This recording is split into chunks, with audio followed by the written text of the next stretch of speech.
জয় গুরু। ওম নমঃ শিবায়। ওম মহাপ্রভু জগন্নাথ নমো নমঃ।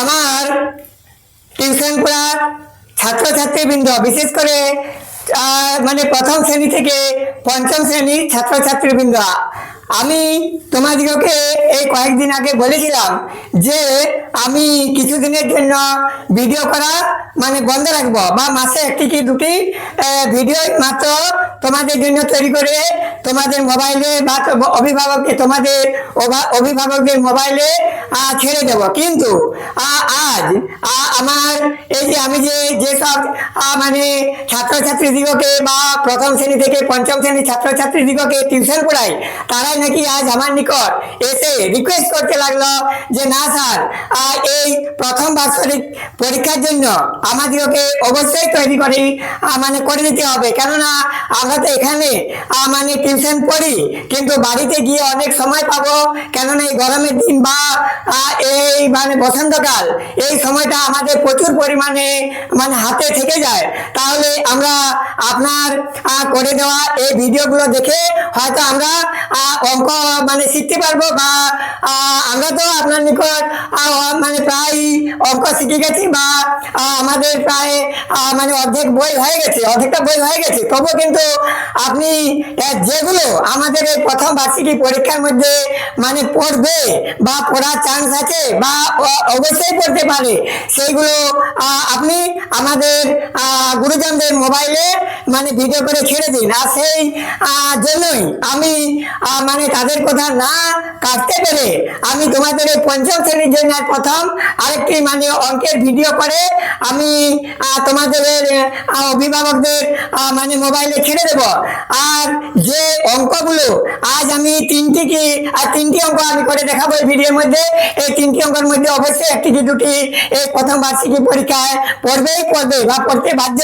তবে আমি আরেকবার আমার দেশ বিদেশে ছড়িয়ে ছিটিয়ে থাকা আমার সমস্ত প্রাথমিক বিদ্যালয়ের ছাত্রছাত্রী বৃন্দ, আমি তোমাদেরকে আমার স্নেহ, ভালোবাসা ও আশীর্বাদ দান করে আমি আজ তোমাদের জন্য আমি যে ভিডিওটি তৈরি করতে চলেছি, এই ভিডিওটি যদি তোমাদের মনোলক্ষী হয়ে থাকে বা মনের মধ্যে ধরে থাকে, বা তোমাদের গুরুজনদের আমার প্রতি বিশ্বাস থাকে বা অভিভাবকদের আমার প্রতি বিশ্বাস থাকে, তাহলে তোমাদেরকে ওনাদের মোবাইল খুলে এই ভিডিওটি দেখিয়ে দিতে পারেন।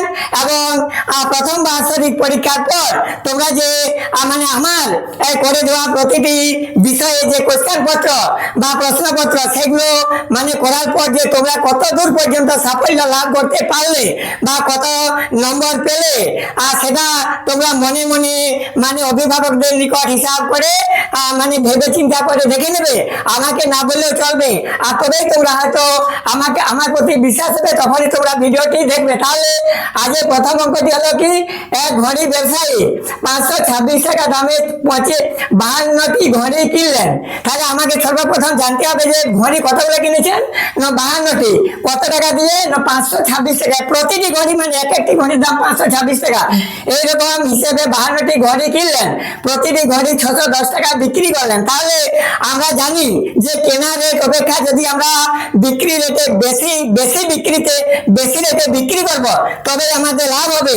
আর যদি কেনা রেট অপেক্ষা আমরা কম রেটে বিক্রি করব, তাহলে আমাদের লাভ হবে না, লস হবে।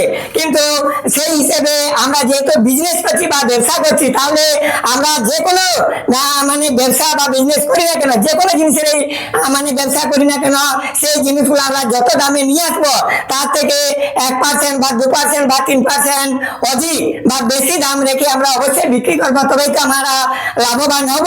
আর বিজনেসে আবার উপরের থেকে উপরে যেতে পারবো। যেমন ভাবে তোমরা মানে প্রতি ক্লাসের পর ক্লাস মানে মানে পাস করে বা পড়ার পরে তোমরা উচ্চ ক্লাসে উঠছো, সেইভাবে।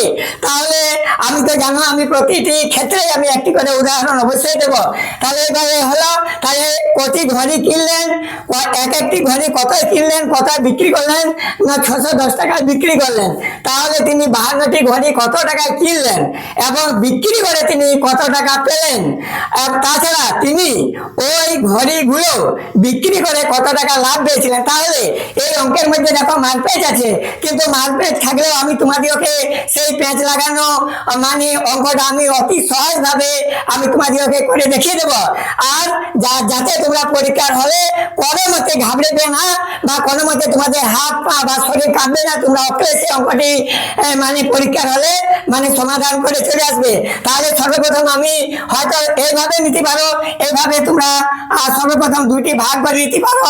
এই ভাগে আমি কি করবো না 52টি ঘড়ি কমন হচ্ছে 52, এই যে 52টি ঘড়ি আমি কিনবো এবং এখানেও 52টি ঘড়ি আমি কি করবো না বিক্রি করবো। তাহলে আমাদের এইটি নিয়ে বিজনেস, কি নিয়ে বিজনেস না ঘড়ি নিয়ে বিজনেস।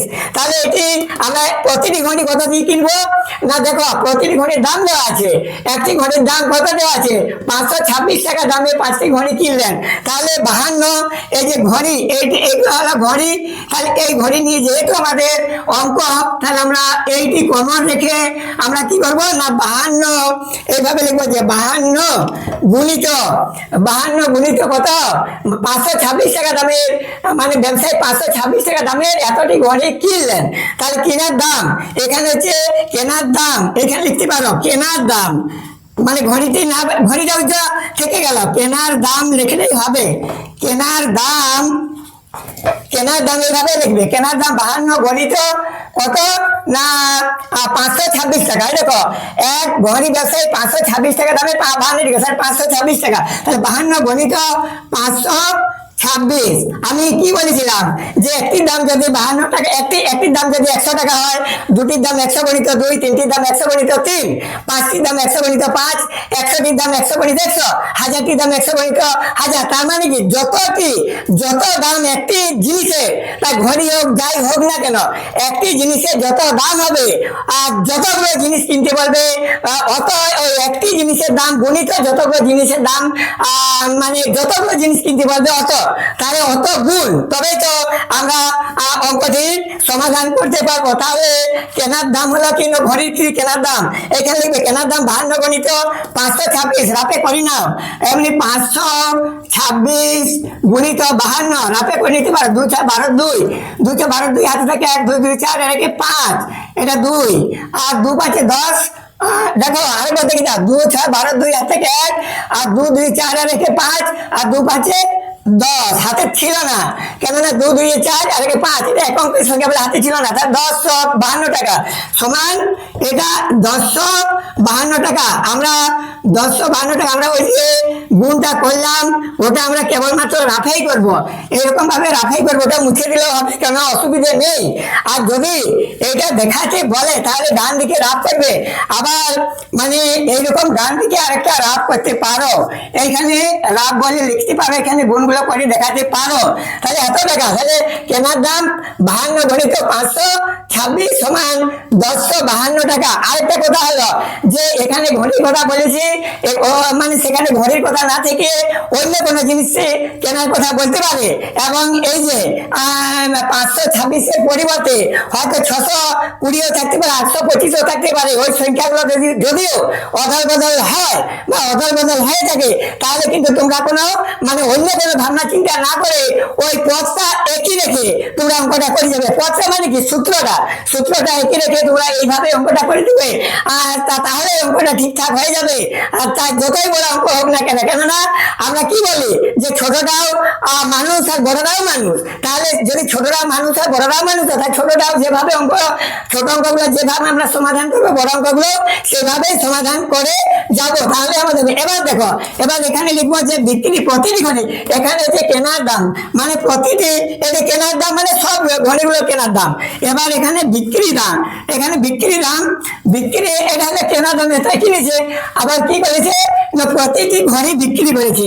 এবারে বিক্রির দাম বড়সি বড়ফলে রসি র, বিক্রির দাম সমান বা বিক্রির দাম এমনি রেখে এবার কত করে বিক্রি করে 610 টাকা বিক্রি করেছে, কিন্তু 52টা কমন আছে, এই যে 52 গুণিত 610 10, তাহলে 52 গুণিত 610, দেখো 610, এখানে 52, এখানে 52, এই 52টি কমন, তাহলে 610, এখানে তুমি 610 কে রাফে করতে পারো গুণ গুণিত 52, তাহলে 2 0 0 2 1 2 2 6 12 2 হাতে থেকে 1, কেননা এখানে 2 0 0 2 1 2 হাতে নাই থাকে, আর 2 6 12 1 10 2 12, তাই 2 নামলে হাতে 1 থাকলে একটি অঙ্ক ছেড়ে দাও, একটি ঘর ছেড়ে দাও, তাহলে 5 0 0, আবার 5 1 5, আর 5 6 30 শূন্য হাত থেকে 3, 5 0 0 5 1 5 5 6 30, তাহলে এবারে গুণটা যোগ করো 2 আর 7 1 3, তার মানে কি 3100, এটা কত হবে 1 10 শত হাজার 31,720 সমান 31,720 টাকা। এইটা হলো যে প্রতি ওই সবগুলো ঘড়ি, প্রতিটি না, প্রতিটি মানে কি, মানে প্রতিটি দাম দেওয়া আছে এই যে এত, তাহলে সবগুলো ঘড়ির দাম এত। আচ্ছা এই গুণটা এখানে করি 252 গণিত 526, এখানে এই গুণটা করে দিই যে 526 গুণিত 52, দেখো এখানে করে রেখে দিচ্ছি, আমি তো মুছে দিলাম।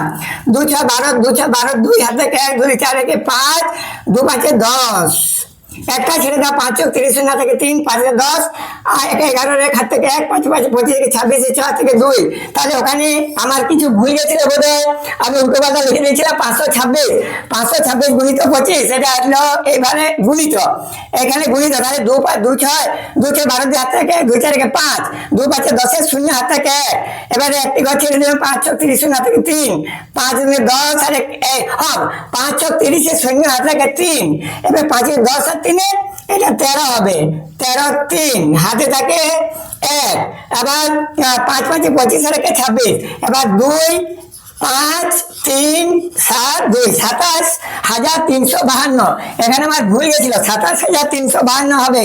এখানে অঙ্ক যদি ভুল যায় তাহলে কিন্তু বহুত মুশকিল, সেই জন্য তোমরা বারবার চেক করে নেবে।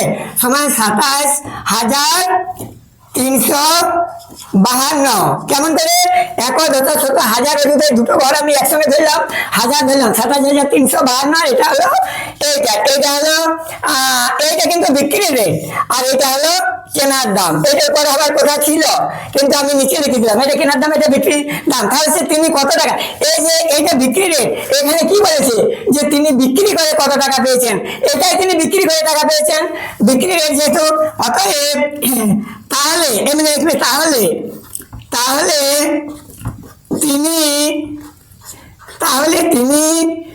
ওই ঘড়িগুলো, ওই সব ঘড়িগুলো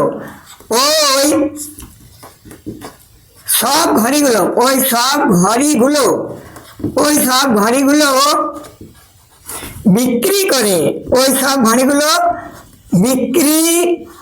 বিক্রি করে 31,720 টাকা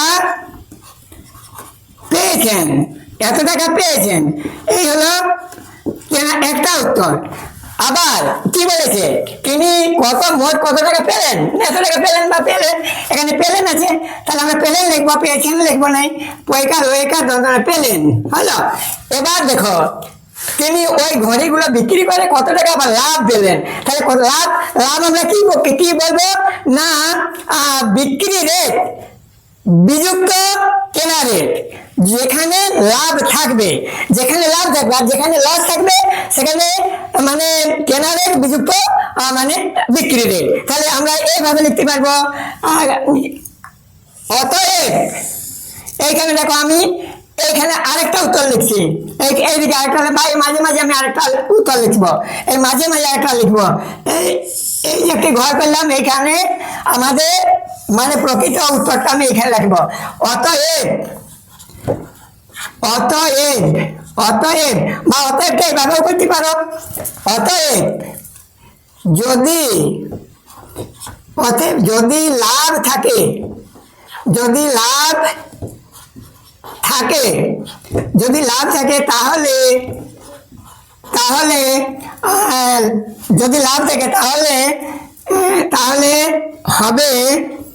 তাহলে হবে কি না, বিক্রি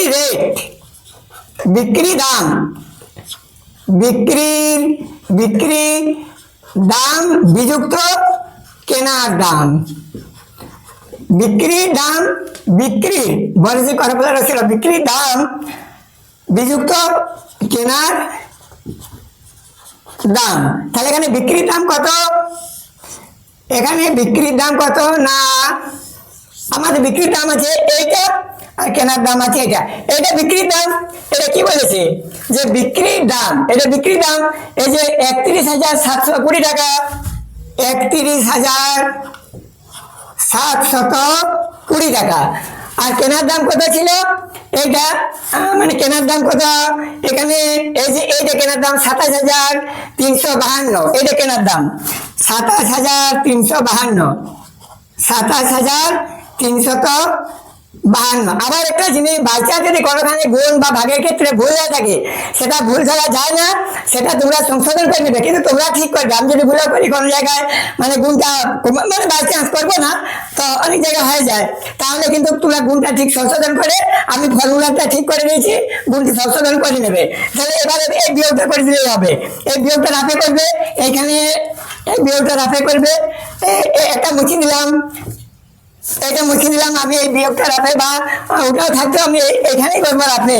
তাহলে 31,720 বিযুক্ত 27,352, 27,352। তাহলে এটা আমি বিয়োগ করবো কেবল কিভাবে, না 2 আছে 0 মানে 10, 2 আছে 10, 8 হাতে থাকে 1, 5 কে 6 আছে 12, 6 6 7 8 9 10 11 12, তাহলে 6 হাতে থাকে 4, 4 আছে 7, 4 5 6 7 3, এখানে হাতে থাকেন এটা এক অঙ্কের সংখ্যা 7, এবার 7 আছে 11, 7 8 9 10 11, মানে এখানে 4 হাতে থাকে 1 2 3, তার মানে কি এইটি হলো 4,368 টাকা, সমান কত টাকার লাভ হলো 4,368 টাকা। এইটাই হবে উত্তর, এইটাই হবে উত্তর। তাহলে এইভাবে তোমরা ভেঙে ভেঙে করবে, এইভাবে ভেঙে ভেঙে ছক করে করে নেবে, তাহলে তোমরা বুঝতে পারবে। আর ওটা একটা না করলে হবে, এই ধরনের অঙ্ক নানা রকমের করা যায়, নানা রকম আবার গুণ করে ছিঁড়ে অনেকে, কিন্তু আসলে তা নয়, এইভাবে করতে হয়। আবার এইভাবে যদি করবে, এই দুভাগ করে করবে, তাহলে আর তাড়াতাড়ি এদিকে লাভ করবে। এবার গুণটা দেখো, এই বিয়োগটা হলো কি না, এই যে এই দুটো যোগ করলে ঠিক যদি উপর একটা আসে তবে জানবে যে হয়ে গেল। 8 আর 2 10 0 হাত থেকে 1, 6 7 5 12 2 হাত থেকে 1, 3 6 1 7, আর 4 7 11 1 হাত থেকে 1, 3 31 72 0, 31 72 0, তার মানে ওকে, ওকে বা এইখানেও ওকে, তার মানে আমার এইটি উত্তর হয়ে গেল। এবার তোমরা বোর্ডের মধ্যে লিখে নাও যে অঙ্কটি কিভাবে তোমরা করবে। এবার আমি এটি মুছে দেবো, কিন্তু এটি মুছে আমি আরো পরপর দুটো অঙ্ক তোমাদের জন্য করবো, কিন্তু দুটো অঙ্ক হবে না বোধহয়, সময়ের মানে অভাব হয়ে যাবে, সেই জন্য আমি দেখা যাক আরেকটি হয়তো অঙ্ক আমি তোমাদেরকে করে রেখে দিতে পারি, আর অন্য ভিডিও তোমাদেরকে, কেননা অঙ্ক তাড়াতাড়ি করে দেওয়া বড় জিনিস নয়, যাতে তোমরা বুঝতে পারো সেইভাবেই আমি একটু সময় নিয়ে হাতে সময় রেখে তোমাদের জন্য আমি অঙ্ক বুঝিয়ে দিই। আরেকটা কথা দেখো, এই দুটো একই অঙ্ক, এই দুটো অঙ্ক আমি বুঝিয়ে দিচ্ছি। বুঝে দেবব্রত বাবু তার 6 মাসের আয় দিয়ে 7 মাসের খরচ চালায়। বুঝে 6 মাসের আয়, তার 6 মাসে যত আয় হয় সেটা দিয়ে 7 মাসের খরচা চালায়, তার মানে 1 মাসের আয়টা তার জমা থাকে। আরেকটা কি বলেছে,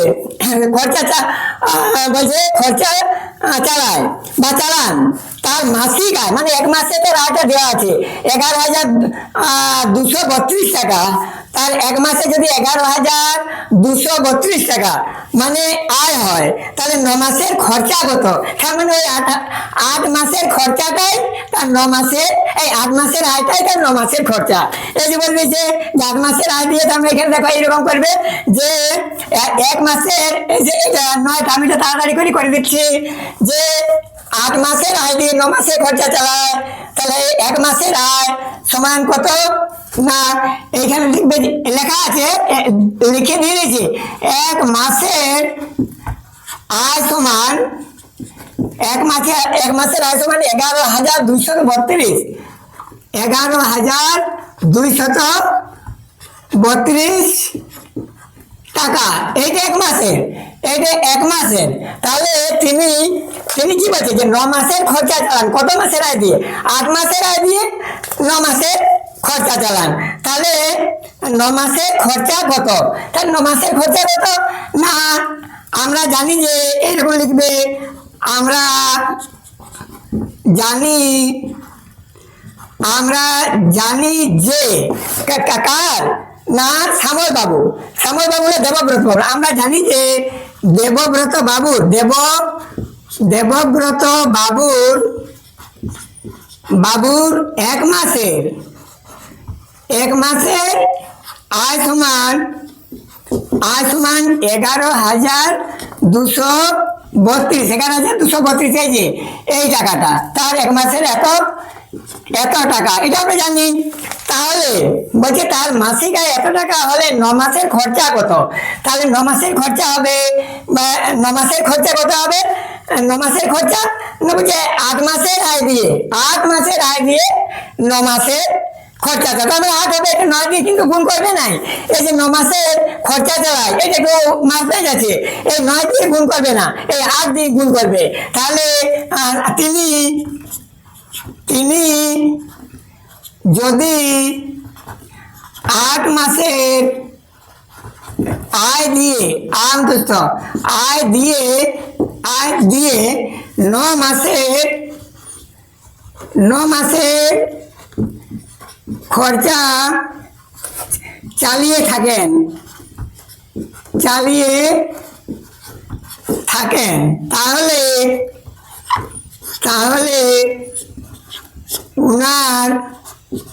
তাহলে উনার কি বলেছে? তাহলে উনার 9 মাসের খরচা কত? তাহলে উনার 9 মাসের খরচা হবে। আমরা এখানে কি ভাবি যে 1 মাসের খরচা এত, 9 মাসের খরচা এত, গণিতে এত, কিন্তু না, এটা উল্টো হবে। এটা 8 মাসের আয় দিয়ে 9 মাসের খরচা হবে কত না, 11,232 গণিত 8 সমান কত না, 8 দুগুণে 16, 6 হাত থেকে 1, 8 থেকে 24 থেকে 25, 5 হাত থেকে 2, 8 দুগুণে 16, 8 2 18, 8 হাত থেকে 1, 8 থেকে 8 থেকে 9, 8 থেকে 8। আরেকবার গুণটা করে দেখো, 11 2 3 2, 11 2 3 2, 11 2 3 2 কে 8 দিয়ে 8 দুগুণে 16, 6 হাত থেকে 1, 8 থেকে 24 থেকে 25, 5 হাত থেকে 2, 2 8 দুগুণে 16, 18, 8 হাত থেকে 1, 8 থেকে 8 থেকে 9, 8 থেকে 8 9 8 5 6, 8 9 8 5 6, এত টাকা এটা আমি রাফে পেয়েছিলাম। তাহলে উত্তর হবে এত টাকা। তাহলে এটা আবার ভালোভাবে লিখে দেবে, এটা আবার ভালোভাবে কি লিখবে দেখো। তাহলে অতএব মানে দেবব্রত বাবু টাকা হলে তার কত মাসের আয়? 6 মাসের আয় কত? এটা কি বলি, শ্যামল বাবুর কথা, দেবব্রত বাবুর কথা। আচ্ছা, দেবব্রত তার 6 মাসের আয় দিয়ে 7 মাসের খরচা চালান। এটা 9 আর কত বলেছিল, 8 আর 9, এটা কিন্তু শ্যামল বাবুরটা। শ্যামল বাবু তার 8 মাসের আয় দিয়ে 9 মাসের খরচা চালান, তার মাসিক আয়। এটা শ্যামল বাবুর, এটা দেবব্রত বাবুর অঙ্কটা নয়, এটা শ্যামল বাবুর অঙ্কটা। এটা হলো শ্যামল বাবুর অঙ্ক, এটা দেবব্রত বাবু নয়, শ্যামল বাবু। বলছি শ্যামল বাবু 1 মাসের আয় দিয়ে 1 মাসের আয় এত টাকা। তিনি যদি 8 মাসের আয় দিয়ে 9 মাসের খরচা চালিয়ে থাকেন, তাহলে উনার 9 মাসের খরচা হবে এত গণিত 8। তাহলে বলছে 9 মাসের খরচা, 9 মাসের খরচা চালিয়ে থাকেন, তাহলে 8 মাসের খরচা 8 মাসের আয় দিয়ে, তাহলে 8 মাসের আয়টা আমাকে জানতে হলো। এখানে এত টাকা শ্যামল বাবুর, এটা শ্যামল বাবুর নামে, তাহলে ওনার 9 মাসের খরচা হবে এত টাকা। ঠিক আছে, এবার আবার দেখো তার মাসিক আয় এত টাকা হলে 9 মাসের খরচা। ওইভাবে আমার ভালোভাবে লিখতে পারো। অতএব শ্যামল বাবুর কত হবে, 11 2 3 2 না, 11 2 3 2। আচ্ছা, শ্যামল বাবুর 9 মাসের খরচা কত? 9 মাসে, অতএব শ্যামল বাবুর 9 মাসের খরচা বা মোট খরচা, 9 মাসের মোট খরচা, 9 মাসের মোট খরচা, মোট খরচা 8 9 8 8 9 8 5 6 টাকা। এটাই উত্তর। এটা বুঝতে পারলে আশা করি তোমরা বুঝতে পেরেছ। আরেকটা দেখো, তার উপরে একটা আছে, দেবব্রত বাবু তার 6 মাসের আয় দিয়ে 7 মাসের খরচা চালান, তার মাসিক খরচ এত টাকা হলে তার 6 মাসের আয় কত। এটা দেখো একটু তার বিপরীত, দেবব্রত বাবু তার 6 মাসের আয় দিয়ে 7 মাসের খরচা চালান, তার মানে ওনার 6 মাসের আয় দিয়ে 7 মাসের খরচা চালান, একই হোক এটা 8 মাসের আয় দিয়ে 9 মাসের খরচা চালান, তার মাসিক আয় এত টাকা হলে ওনার 9 মাসের খরচ কত বলেছে। আর এখানে বলছে তার মাসিক খরচ, তার মাসিক খরচ এত টাকা হলে তার 6 মাসের আয় কত। তাহলে এটা আবার কি না, এটা তো করাই আছে, তাহলে এটা আমাদের করার কি দরকার, এটা আমি আর করে কি করবো, এটা করাই আছে অঙ্কটা। 7 মাসে খরচা সমান 14,270 টাকা গুণিত 7, এটা গুণ করে দিলে বেরিয়ে গেল। তাহলে এই অঙ্কটা আমাকে আর করে দেওয়া তোমাদেরকে দরকার হবে না, এটা এখানে গুণ করে দিলে হয়ে যাবে। আর এইটি করা ছিল না। আর এই ঘড়ি এই যে দুটো অঙ্ক আমি করে দিলাম, এই দুটো অঙ্কের মধ্যে এই মানে বাৎসরিক এই যে প্রথম পরীক্ষাতে, বাৎসরিকের যে প্রথম পরীক্ষাতে তোমাদের অবশ্যই পড়বে। তবে এই যে দুটো অঙ্ক রেখে আমি ভিডিওটি এখানে শেষ করলাম। আবারও তোমাদের জন্য আমি যে বাৎসরিক এই মানে প্রাথমিক বাৎসরিক পরীক্ষার জন্য আমি তোমাদের কোশ্চেন পেপার অবশ্যই বের করে দেবো, মানে প্রতিটি বিষয়ে আমি একই সাথে জুড়ে এই আগের মানে রবিবার দিন হয়তো এই মাসের শেষে পরীক্ষার আগে, পরীক্ষার অন্তত 10 দিন 15 দিন আগেও আমি তোমাদের জন্য আরেকটি প্রশ্ন বের করে দেবো, এবং এই ক্লাস মানে তৃতীয় চতুর্থ এবং পঞ্চম শ্রেণীর কয়েকটি আমি পরপর মানে অঙ্ক ভিডিও তোমাদেরকে করে দেখে দেবো। তাহলে ভিডিওটা আমি এখানে রাখছি, এখানে আমি কোনো প্রশ্নপত্র ছাড়লাম না, আরেকটি ভিডিও নিয়ে এই ইতিমধ্যে আমি আসছি।